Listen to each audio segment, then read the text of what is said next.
Hey there guys, alright, today we are back with the Journey to the West. This time we're on to part 3, Legend Summarized by OSP. I don't remember much, but let's go ahead, just dive right in. Last time on the Journey to the West, the virtuous monk Tripitaka set out on his journey to the Thunderclap Monastery, where he was soon joined by the powerful but foolhardy Sun Wukong. Though the Monkey King was originally too stubborn and reckless to be controlled, Kuan Yin saved Tripitaka from an early end to his King of Monkeys story by inflicting a cursed restraining bolt on the uncontrollable Monkey King, forcing Wukong to finally put someone else's needs before his own. After defeating a monstrous river dragon, who then joined their team, the trio soon found themselves faced with new perils, for the mountains are full of greedy and murderous demons, and our heroes have a very long way left to go. So our heroes continue westward and arrive at the outskirts of a nearby village, where Wukong notices an apparently unusual-looking young man. He immediately grabs the kid and starts interrogating him about the village, and although he's unsurprisingly rather reluctant to answer, the young man, whose name is Cao Tsai, eventually spills that something's actually amiss. Okay, so here's what's up. Good man. And the village isn't quite so idyllic as it looks. See, a while back, a big ugly monster shapeshifted into a handsome dude and married a young woman from Cao Tsai's extended family. Then after the marriage, he, let himself go a little, and yes. his father-in-law, the patriarch of the family, objected rather strenuously to having such a hideous monster as a son-in-law, so he sent Cao Tsai out to find someone to exorcise the demon, which has so far been unsuccessful. Now, of course, Monkey's like, boy, are you in luck. I happen to be an expert at kicking demon ass. Why are there what? Demon ass. So they enter the village and talk to the patriarch, who can— Wait, hold on, what did that say? Boy, are you in luck. I happen to be an expert at kicking demon ass. So they enter— I think you dropped this. Son, what are you doing? To the village and talk to the patriarch, who confirms that 3 years ago, the super handsome dude showed up asking for his youngest daughter's hand in marriage. The patriarch agreed, but the handsome dude turned out to be an ugly shapeshifting pig demon instead. I'd make an online dating joke, but I'm more surprised by the fact that with shapeshifting as ubiquitous as it is in this world, why doesn't this kind of thing happen more often? So anyway. You know what? I agree, Red. What the hell? Even though the pig demon's a pretty— Hiya, Dad. You're sweeping the yard. Get out of my house.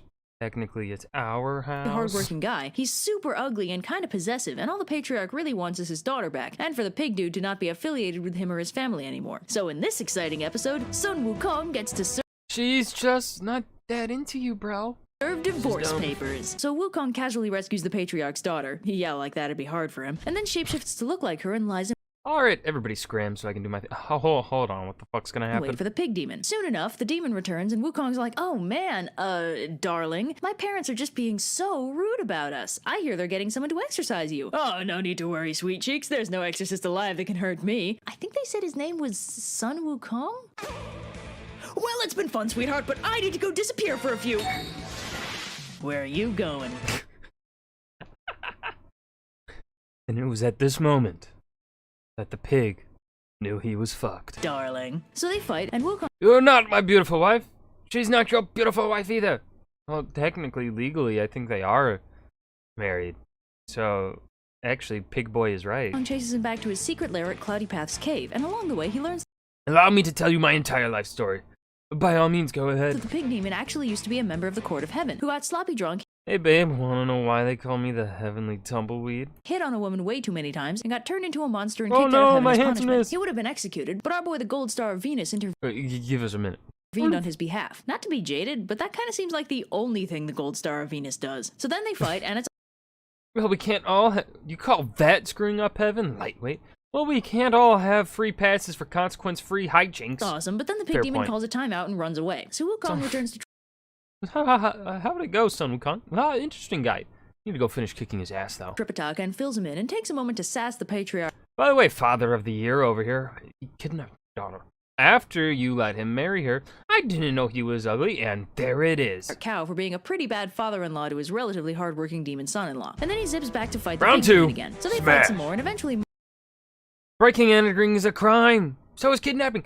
Look, you already said that he didn't kidnap, though, Sun Wukong. He didn't really kidnap her. Monkey asks why the pig demon's fighting him with a rake, and the demon's like, a rake? Ha! This is no ordinary rake. One blow from this and your very soul will be rent asunder. You were saying? I think I'd like to surrender now, please. So as it turns out, this rake-wielding pig demon is the very same rake-wielding pig demon that Kuan Yin enlisted to help Tripitaka. So Oh! Wow, A+ on that one. I don't do not stupid. Same. after Monkey learns this, he takes the pig, whose name, as you may recall, is Pigsy, back to meet Tripitaka, who's overjoyed to have another disciple to help him out. Everything is resolved shockingly. He's coming with us now. then we're all good. Quickly, and the patriarch cow throws a big fancy banquet for a newly expanded troop of heroes, and then our protagonists continue. Why am I the only one who has to walk? Hey, the horse has to walk too. On their way. So shortly thereafter, they encounter a friendly Zen master known as the Crow's Nest Zen Master, who warns Tripitaka that, surprise, the journey will be absolutely packed with monsters and demons. But that is not a good thing. It's not like Tripitaka needs to be totally helpless. The Zen Master teaches him. Whoa, that's a lot of words. Bring us to the other shore. A sutra called the Heart Sutra that'll hypothetically keep. Will this actually help? Depends on your definition of help. Keep him safe from harm when he recites it. Then he casually insults Wukong and Pigsy, warns Tripitaka to keep an eye out for a water spirit in the near future, and zips back up to his nest. Get back here. Heroes continue. All I'm saying is I want a magic cloud too. All I'm saying is you could definitely use the exercise. Boys, please. Westward, when they abruptly encounter a tiger demon who introduces a fucking tiger demon? Dude, that sounds fucking cool. Himself by ripping off his own. What the fuck? That's not cool. That's skin. Scary. So they fight the demon for a little while, but finding himself outclassed, the tiger demon tosses his skin over a rock as a decoy and runs away, but not before grabbing Tripitaka. So the tiger demon takes Tripitaka to his lord, a cave demon, and they start debating how. I'm thinking dumplings. Where are my useless disciples? How best to cook him. Meanwhile, Wukong and Pigsy. I believe the beast is weakening. Something's wrong here. Figure out that the tiger demon escaped with Tripitaka, and Wukong immediately charges off to find him. So they find the lair of the cave demon pretty quickly, and the cave demon sends out the tiger vanguard to fight Wukong. Yeah, you know how this part goes. Wukong kicks the tiger demon's ass, but this time, when the tiger demon runs away, Pigsy comes out of nowhere and kill steals like a boss. This is epic.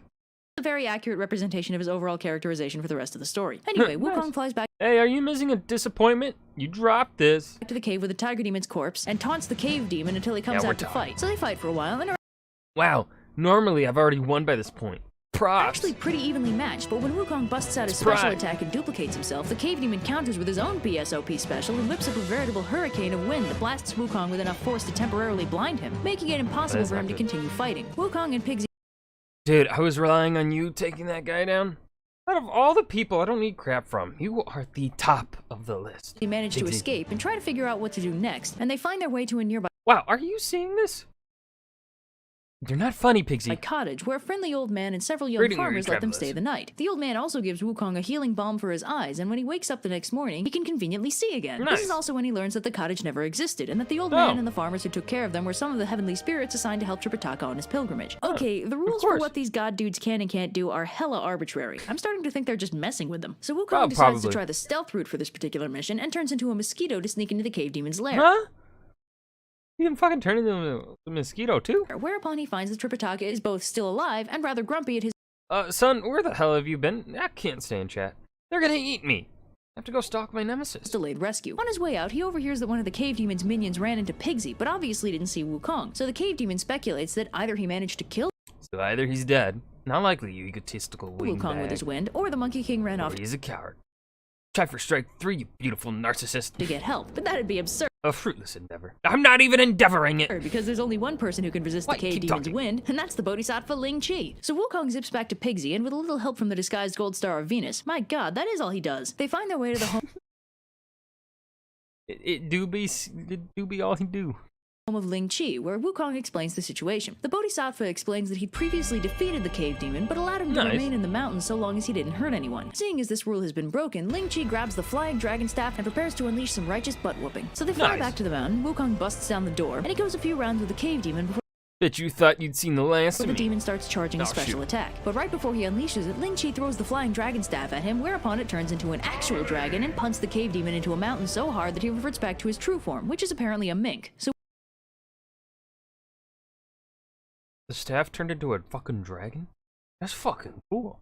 Well, look who finally showed up. Quit whining, you've been here it's only been less than a day. Wukong and Pigsy rescue Tripitaka, then get lunch and continue on their merry way. So soon enough, they reach a huge turbulent river, which would be bad enough on its own, but then a huge monstrous demon pops out of the river and makes the situation even worse. Wukong nopes out of. You are not getting kidnapped again. Son, I can flee for my life by myself. There with Tripitaka in tow while Pigsy and the river spirit fight. Wukong stands guard for all of 5 minutes before the need to assert his badass status takes hold, and he dives into the battle. Whereupon he immediately ends it by whacking the river spirit really hard. The spirit freaks out and dives back into the river, whereupon our heroes start planning their next move. They agree that okay, neither of us can carry you across, so we need to convince that demon to do it for us. Fortunately, the river spirit is Don't they probably have a their best dragon? bet for getting Tripitaka across the river. But there's just one problem. Wukong actually sucks ass at fighting underwater. So it's up to Pigsy to go down there, lure the spirit up to the surface, and then let Wukong kick his ass on dry land. The plan works pretty well, except Wukong is, say it with me now, too impulsive, and the spirit dives back into the river as soon as he sees the Monkey King coming at him. They try again the next day, but this time the river spirit is wise to their tricks and refuses to take the bait at all. Wukong finally decides that the best thing to do in this situation is to go find Kuan Yin, since she wouldn't have sent them on an impossible journey, so she has to have a plan. And unsurprisingly, she does. See, this river spirit is... Alright, remember the thing with the river dragon? Yeah, he's completely useless. Say it with me now. The same one she found on her way to Chang'an, and the first spirit she enlisted to help Tripitaka on his way. She sends Moksha back to Wukong, whereupon he calls the spirit up with the by-name that Kuan Yin gave him, Wu Qing. So Wu Qing, aka Hello, Lord Moxa. Remember that guy you're supposed to be helping? Sandy, learns that the scripture prologue was right there the whole time, and if either of his disciples had bothered to mention anything about the scriptures, this whole debacle could have been avoided. Once again, good communication fails to save the day. So now all our protagonists are assembled. Tripitaka, the mortal divine monk at the heart of the story, Sun Wukong, the impulsive but insanely powerful muscle of the group, Pigsy, the gluttonous celestial soldier seeking forgiveness, Sandy, also a disgraced celestial warrior and the only party member who can swim, and the horse. Hey, you were in a river when they first found you. You clearly know how to swim. Why couldn't you fight Sandy? Or just take Tripitaka across the river in the first place? Don't give me that kind of backtalk. What I wasn't expecting the actual horse noise. do you even do? I don't care if you're an allegorical representation of the human will. You're a goddamn dragon. You have no business being this disappointing. Okay, so now... You're a goddamn dragon. You have no right being this... Whew. That was the story's been entirely set up and our cast has been assembled, the journey to the west becomes very episodic. It's a real monster of the week kind of thing, with a new mountain and corresponding monster every couple chapters. Now, oh, so it's a shonen anime. They're all good, and you should really just read the books. But for the sake of education and also pure fun, I'm going to be covering the more memorable, dramatic, or funny episodes in a series of shorter videos with one to each episode, while skipping over the filler and the 8-chapter power-up sequences. So get ready for Journey to the West, Kai! Thanks for watching. This has been an Overly Sarcastic production. Alright, that was Legend Summarized, The Journey to the West, Part 3. Join me next time. Well, in a probably another month or so, and when I will finally watch Part 4. This has been a reaction. Goodbye. Peace.